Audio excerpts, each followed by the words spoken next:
Bienvenue sur Africa 24 dans cette nouvelle édition du QG Weekend. Au sommaire de l'actualité, la France reconnaît le génocide des populations Bamileke et Bassa.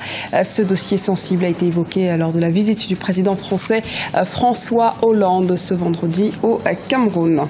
Le président Teodoro Obiang Bazogo poursuit sa tournée à travers la Guinée équatoriale.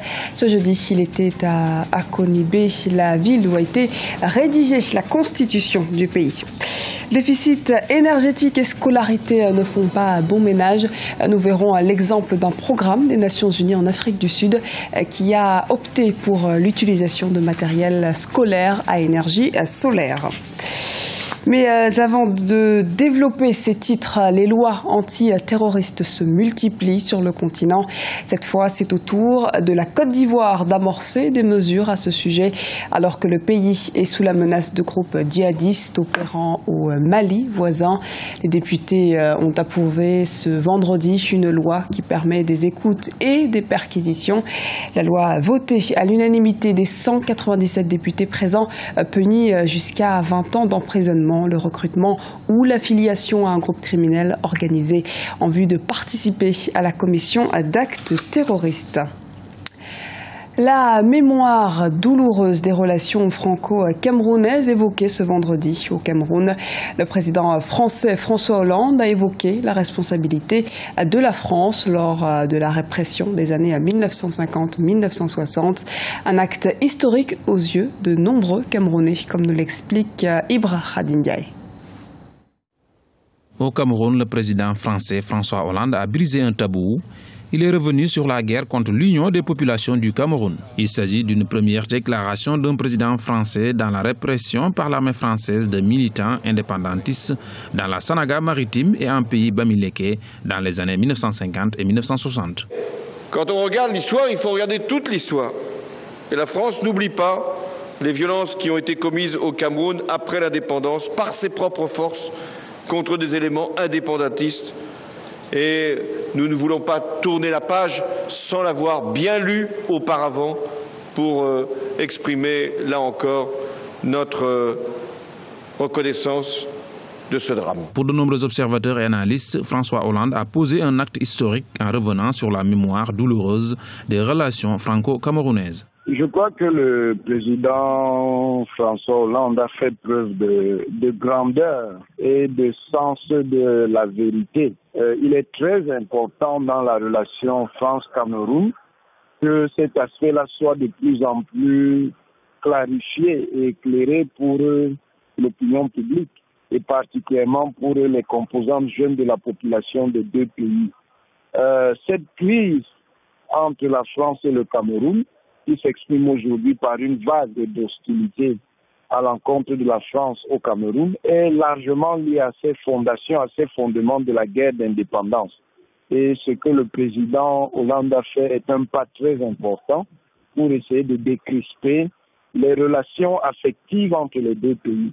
Ce voyage du président François Hollande à Yaoundé était la dernière visite d'un chef d'État français depuis le 21e sommet Afrique-France en janvier 2001 dans la capitale du Cameroun. Fatou Bensouda, la procureure de la Cour pénale internationale, s'est félicitée des avancées de la justice guinéenne dans l'affaire du massacre du stade de Conakry. La CPI n'est pas saisie de cette affaire, mais épaule le travail de la justice guinéenne. Le procès de ces massacres commis le 28 septembre 2009 et qui a coûté la vie à au moins 157 personnes est très attendu, notamment depuis que l'ex-chef de la junte, Moussa Dadis Camara, a annoncé son retour en politique. La question de son inculpation dans l'affaire du massacre du stade de Conakry cristallise le débat. Les 3 juges guinéens en charge de l'enquête doivent décider ou non de l'entendre et de l'inculper au besoin. Nouvelle étape de la tournée du chef de l'État équato-guinéen Teodoro Obiang Bazogo. Ce jeudi, il s'est rendu dans la ville d'Akonibé. Le chef de l'État a tenu à y délivrer un message particulier. Un reportage de Serge Kofi, notre correspondant en Guinée équatoriale.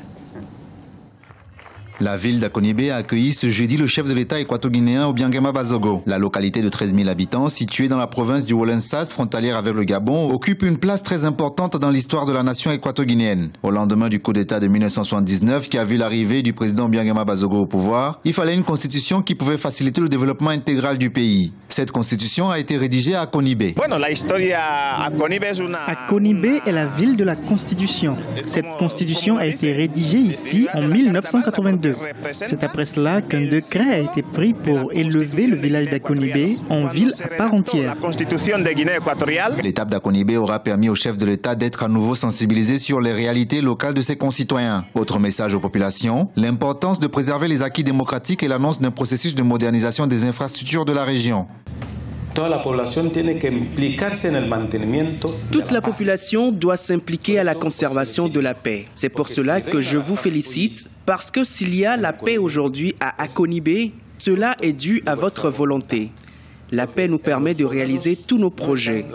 La paix permettra à la Guinée équatoriale de progresser. D'ici 2020, la Guinée équatoriale doit devenir un pays émergent. Le président Teodoro Obiangema Bazogo poursuivra ce week-end sa tournée à travers la province du Wolensas, où il ira à la rencontre des habitants et des représentants locaux. Motion de censure contre le gouvernement rejetée à Madagascar ce vendredi. Le Premier ministre Jean Ravelo-Rivo reste donc en place. Une courte victoire, cela dit, pour le président Razaona-Rimanpian et son chef de gouvernement, car seuls 17 députés ont voté contre la motion. Les relations avec l'Assemblée nationale restent hostiles à l'exécutif, notamment un mois après la tentative de destitution du chef de l'État qui avait été sauvé, rappelons-le, par l'arbitrage de la Haute Cour constitutionnelle. En Afrique du Sud, les élèves de l'École des Nations Unies disposent d'un matériel scolaire particulier. Ils utilisent quotidiennement un sac à dos à énergie solaire qui permet de faire face au délestage récurrent dans le pays. Les précisions d'Arwa Barkala. Kamogelo Tsopodi est un Sud-Africain de 9 ans et comme tous les soirs, il rentre à la maison pour faire ses devoirs. Mais Kamogelo ne porte pas un cartable comme les autres.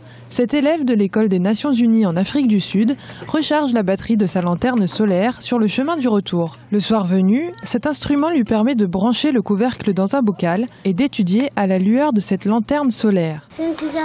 La lanterne m'aide beaucoup quand il n'y a pas d'électricité. Elle me permet de lire et de faire mes devoirs.